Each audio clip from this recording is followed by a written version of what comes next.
In recent days, Russia has made substantial advances on the eastern front of the ongoing conflict with Ukraine, posing a significant threat to the gains Ukraine has achieved through its cross-border offensive into Russia's Kursk region.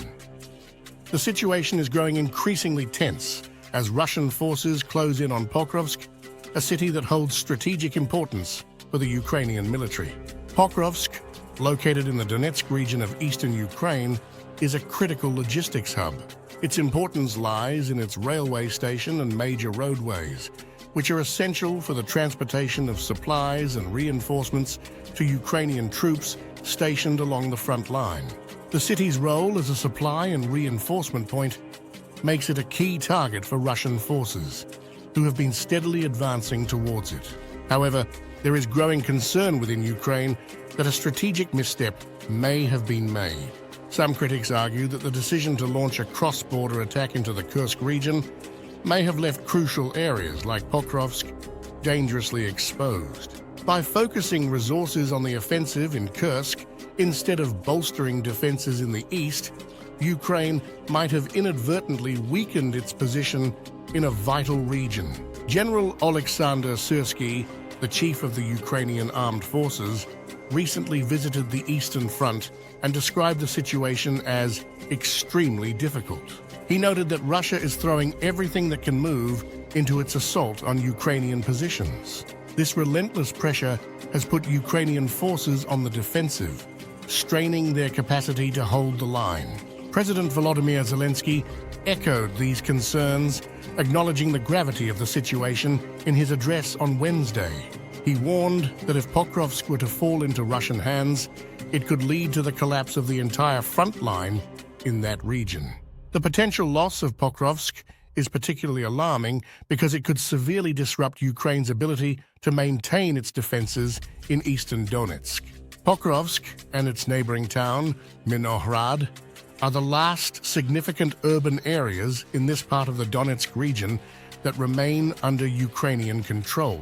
Before the war, these two towns had a combined population of over 100,000, but most residents have since fled due to the ongoing conflict and the escalating threat posed by the advancing Russian forces. The mass evacuation of civilians from these areas has been underway for weeks, with thousands having already left. The battle for Pokrovsk is, in many ways, a continuation of the battle for Avdiivka, another key city in the Donetsk region that Ukraine lost earlier this year. After months of intense and bloody fighting, Avdiivka fell to Russian forces, leaving it in ruins. The fall of Avdiivka was a significant blow to Ukraine's defensive strategy because it served as a fortress that protected other settlements and crucial supply routes to the west. With Avdiivka under Russian control, the focus has shifted to Pokrovsk and other strategically important locations, such as Chasiv Yar,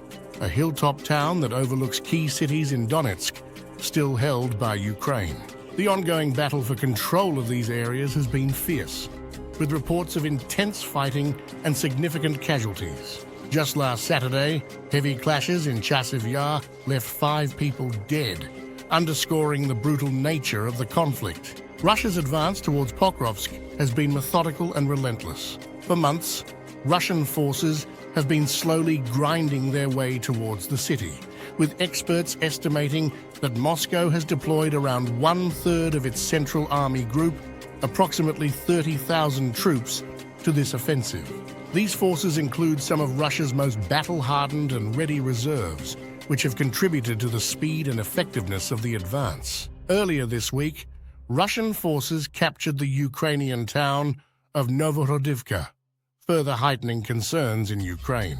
The capture of this town, which had a pre-war population of around 20,000, has been met with criticism from some Ukrainian officials and military experts who believe it should have been better defended.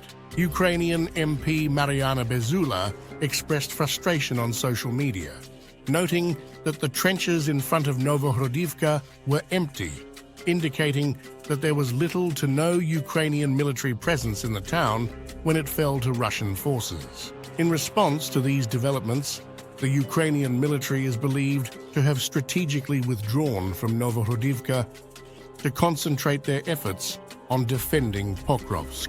The Washington-based Institute for the Study of War, ISW, suggested that the Ukrainian command likely deemed the defense of Avdiivka not worth the potential losses, opting instead to focus on more critical areas. Meanwhile, Russian forces have continued their offensive by launching assaults on other towns in the Donetsk region, including Selidov, which lies just south of Avdiivka.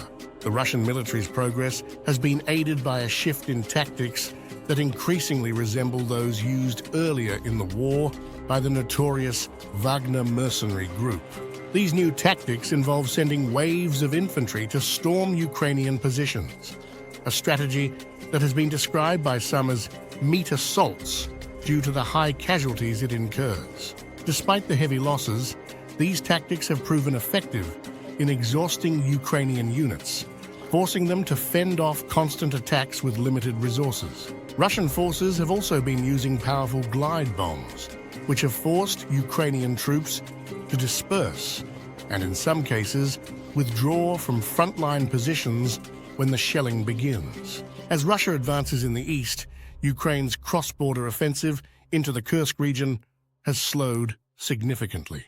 Ukraine's commander-in-chief reported earlier this week that Ukrainian forces had taken 1,294 square kilometers, 500 square miles, of territory inside Kursk, including 100 settlements, and captured 594 Russian soldiers in the process. While these figures are impressive, the strategic value of these gains is being questioned, especially given the situation on the Eastern Front. General Syrskyi explained that one of the objectives of the offensive in the Kursk direction was to divert Russian forces away from Pokrovsk and Kursk.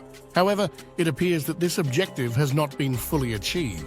Instead of pulling back, Russian forces on the Pokrovsk front line have been reinforced with additional troops, accelerating their advance. As the battle for Pokrovsk continues to unfold, the stakes are incredibly high. The outcome of this confrontation will likely have significant implications for the broader conflict in eastern Ukraine, determining whether Ukraine can maintain its defensive positions or if Russian forces will gain further ground. Stay tuned for more updates on this critical situation. If you found this video informative, please like, share, and subscribe to our channel for more in-depth coverage of the Ukraine-Russia conflict.